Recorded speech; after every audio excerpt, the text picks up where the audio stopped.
Hi, welcome to the Lisa Goodman Show. And today I have Sierra Nielsen on the show with me. I met her a couple of years ago, maybe it was a year and a half ago, and I sat next to her at a dinner party and instantly bonded with her.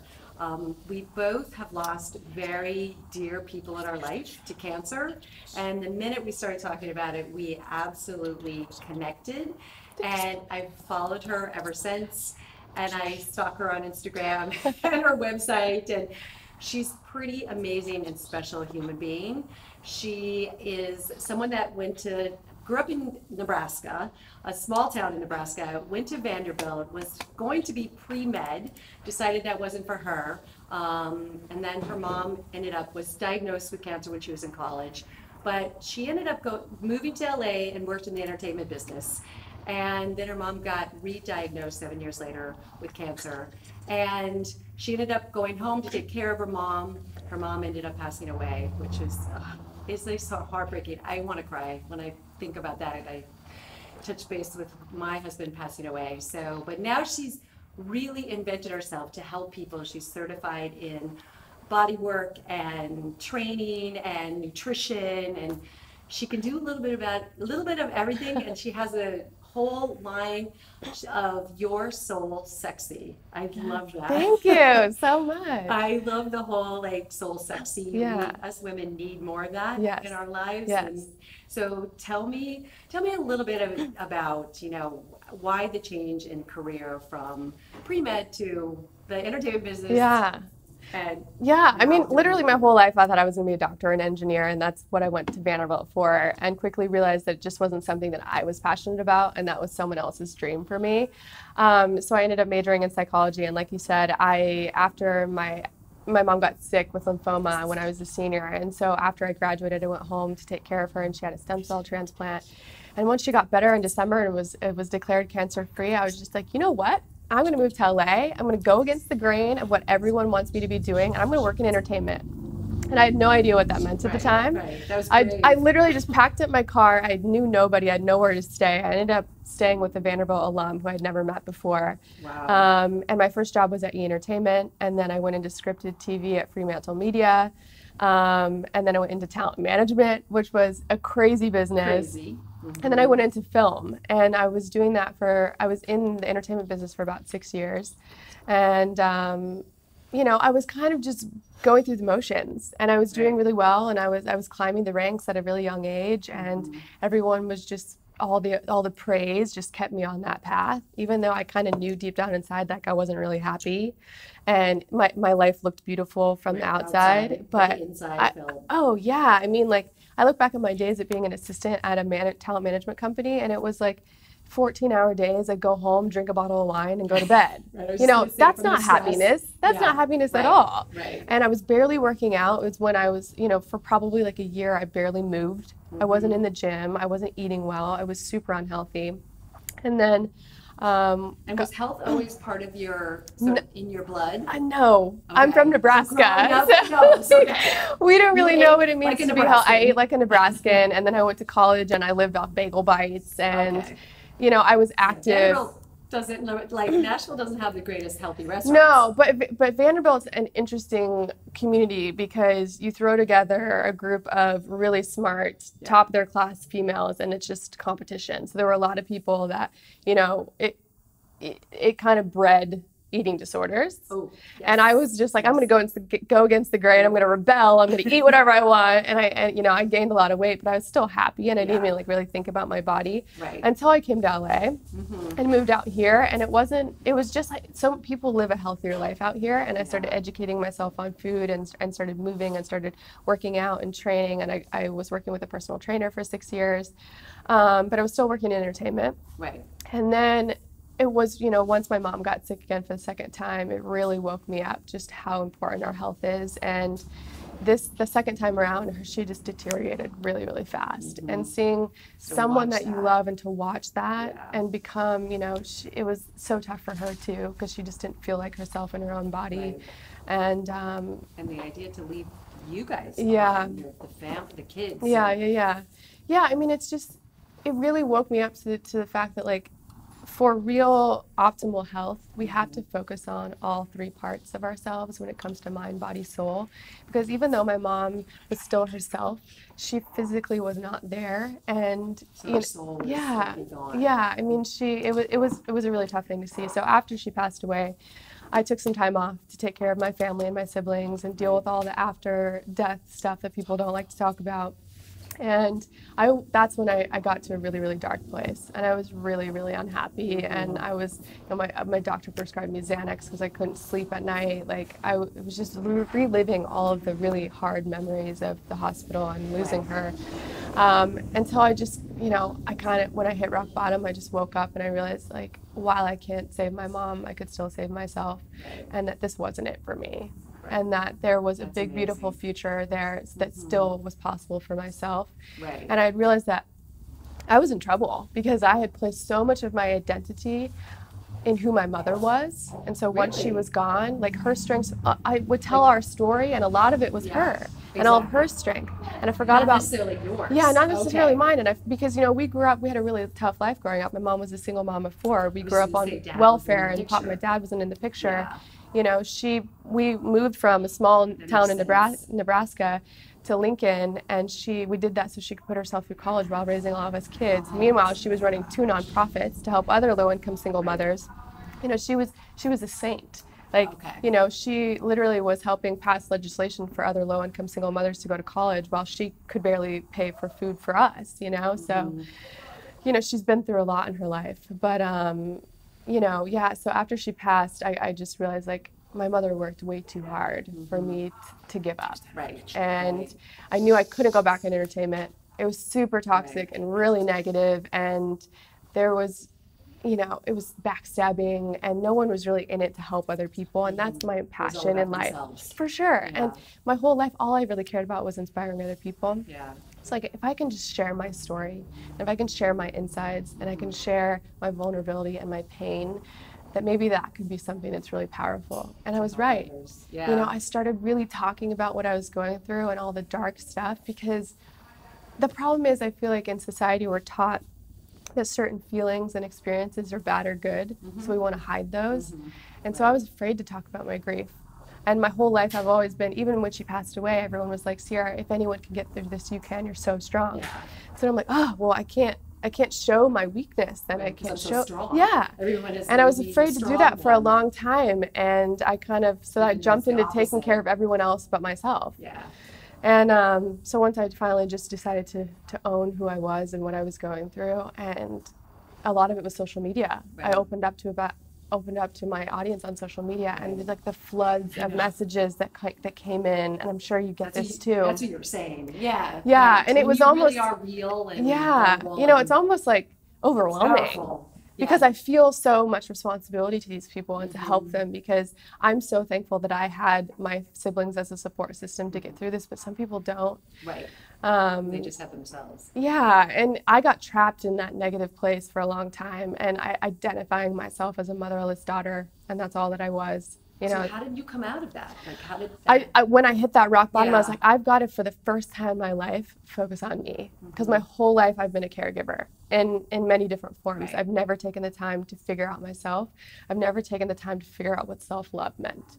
And that was the biggest thing to me, because along the way, I sort of realized that, like, once I find some sense of true self-love, that, like, anything is possible. Right. And everything else will just fall into place. And so I got back into the gym. I started taking care of myself. I dove deep into personal development. I was reading so many books. Self-help books. Oh yeah. Oh yeah. I love it. I'm a self-help book junkie. Right, and it's all stuff that I'd kind of known before, but just to bring it back into your life and remind yourself of it, because I'm developing this self-love program, and it's one of those things people constantly ask me, like, how do you master self-love? You don't. It's something that you actively practice every single day. You don't find self-love, just like you don't really find yourself. I feel like it's a constant progress through life, and you're constantly growing. And we live in a world of social media, and one of the reasons I created my program, so I became a personal trainer and certified in sports nutrition, but I knew I wanted it to be something bigger. So at the same time, I created my community, Your Soul Sexy. At the time, it was just a community. It was a community that really served as a catalyst for meaningful conversations about what's really beautiful. Because at the time, I just felt like, you know, because of the rise of social media and the women that were being catapulted to fame, it was all about body and all about the way that you looked. It wasn't about the inside. No, and like I've done, and like I've gotten in really good shape before, and I did it for my body, and I was not happy. And we're all constantly focusing on fixing our exterior to feel better about ourselves and to love ourselves, but that's not the answer.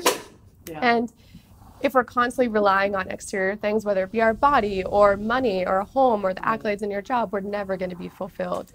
And the second that you realize that what you really are looking for is the feeling from those things, and when you realize that you're capable of feeling those things right now, that your life will change forever, and you don't need those things. And when it comes to body, you don't need to lose 10 pounds to be happy. You don't need to lose 10 pounds to go on that vacation and do what you want to do and start dating, because you're beautiful right now.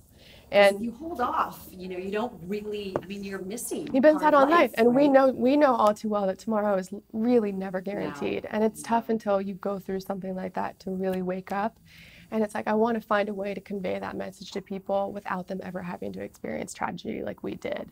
You know, and it took me losing my mom to start my life over again and to start living on life on my own terms.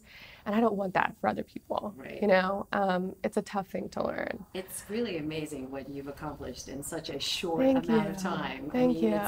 And you know, you could tell that you're so passionate and like, you really do want to help at a really deep level. That's why I think of you as a game changer in this whole world. I mean, it is a really crazy world for a younger generation, or 20s, 30s. On social media, I see it with my girls. You know, even as a mom, like I know how to self-love. I know about all of that and self-care, but even I can't teach that to my girls. They have to figure it out, right? So it's such an individual process. Just like nutrition and exercise. It's not a one-size-fits-all thing.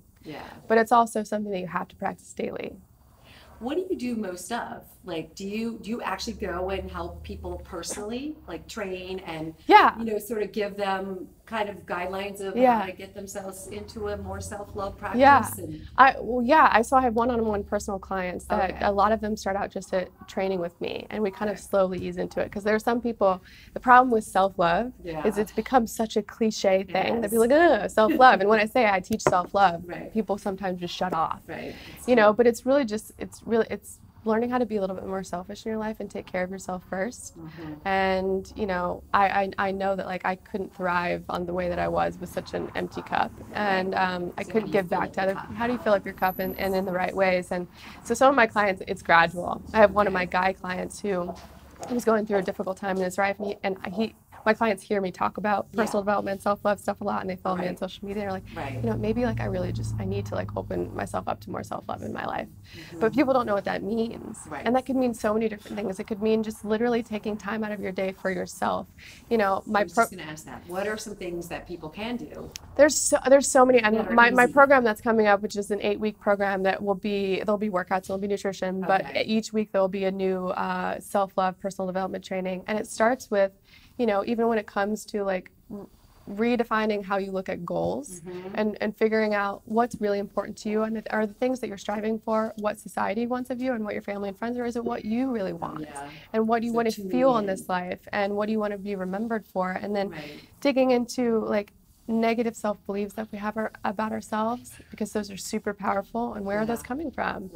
You know, digging into. That's a very good point. Like we all have negative thought patterns and beliefs about ourselves, and it's always interesting to see clients. I feel there's so much of that, and I have it too. But none of us are immune from it. So, but how to like get yourself?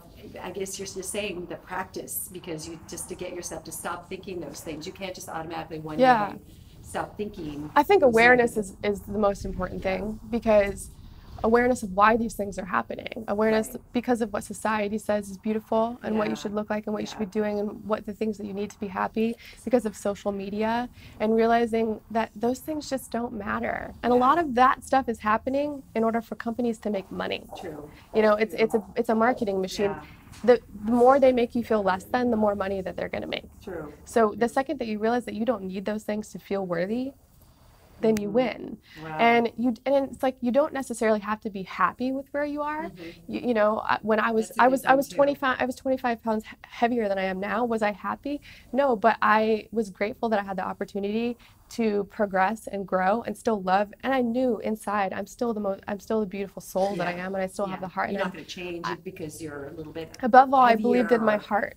Yeah. And that's the message I really want people to understand, is that I don't ever want you to be weighed down or limited by the way that you look. True. Because what really matters is what's in here and what's here. Yeah. And That's the success. yeah, it is. And those are where the goodies are, right? Yeah, Just yeah. You relax and you relax Yeah. into yourself and Yeah. And that's why I'm happy that self-love and body positivity are trendy right now. And I hope that doesn't go away. But we've also got to remember, and this is definitely a touchy subject, but when it comes to body positivity, it's almost become polarizing now because of the way that because it started in order to appreciate different sizes of body that we weren't seeing in like magazines or on the runway. Right. But now, for instance, like I talk about self-love all the time, and I talk about body positivity, and I get a lot of negative feedback saying like, well, it's easy to talk about self-love when you look like the way that you do. It's easy, you know, people like you are ruining the body positivity movement because it's not what it's all about. And what I want people to understand is like, I don't care how big you are, how overweight you are, I don't care how big boned you are, I don't care how small you are, I don't care your skin color, whatever. We all have issues with feeling insecure and that we don't belong. Right. You know, like whether it just, you know, think about the idea Men that and women. Yeah, men and women. Like one in three people in the United States are overweight or obese, and don't forget that 1 in 3 collegiate female athletes have an eating disorder. Right. Nobody's immune. We just constantly define our worth based on how we look. Yeah. And that's exhausting. And that's not what really matters. And what we should really be focusing on, and you know this is your field, is health. Yeah. Right. And really focusing on what can I do to give myself the shot at the healthiest and happiest life possible. Right. And that's taking care of your body. Your body is a beautiful thing, but we're forgetting about why it's really beautiful. And it's not beautiful for the way that it looks. It's beautiful for what it allows us to do in this life. It's our greatest tool. It's our greatest gift. So we've got to take care of it. And that means feeding it and nourishing it with the things that it needs to thrive. Right. So it's not that hard. It's right? not. It's those things. The nourishing and well, it's education. Yeah. You know, we lived in the Midwest where it's difficult to even get healthy foods. Like my brother lives in a small town outside of Colorado where you can't get a Trader Joe's, a Sprouts, or Ralph's that have healthier options. Right. So it's about education and, you know, and also getting people to understand that what we should be focusing on is the way that we feel. Yeah. And not the way that we look, because ultimately, waking up, not having anxiety and not feeling the depression. Or having energy. That's the thing. Even the foods that we're putting in our body, are they making you feel depressed, lethargic? Because food is the most powerful thing ever. I mean, your story of getting through lymphoma because of your diet is the most remarkable thing ever. And I truly believe that nutrition and movement are two of the greatest things they're the greatest medicines. Right. And the movement doesn't have to also be like heavy duty, you know, lifting weights or spin classes, right? I mean, just could be anything. Right. Yeah. Aligning your body and doing things at home that really get you in a better mental place. Yeah, and that's the thing. And mentally, like, people don't realize the amount of stress that is happening on your body because of the way that you're thinking. Yeah. And the way we're tearing ourselves apart constantly. Like, it's all a part of the process. So it's got to be a full mind, body, soul transformational process. So when is this program launching? Because I think I want to join. Yeah, you should. I would love to have you on it. Well, I'm running a free challenge so people can get kind of an idea of what the program's like. That'll start January 22nd, and then the program will launch in February. Wow. So yeah. Okay. So I'm really excited. Let everybody know about that. Yeah, definitely. So I ask all of my guests on the show if they had to sum up their mission in one word. In one word. One word, I know. It's hard for the two of us. But what would that word be for you? I would just be love, because I truly believe that, you know, my whole program is about self-love and love in general. And I also believe that self-love can start with us, but it can't end with us. Yeah. And we need more of that. We need more of that, and we need to be able to use our journeys and our experiences to find that and to become healthier, happy human beings and to inspire everyone around us, and that's when it becomes a movement, and that's when it becomes a ripple effect. Yeah. So, yeah, it's love. I think it's the most powerful thing, and as cheesy as cliche as that is, I fully believe in it. But I know, it does seem cheesy and cliche, but we don't use that word enough. Yeah. We don't tell people that we love them enough, and we don't love ourselves enough. So it's like, it's perfect. Yeah. Thank you so much. So fun I having you know. on. Thanks a lot.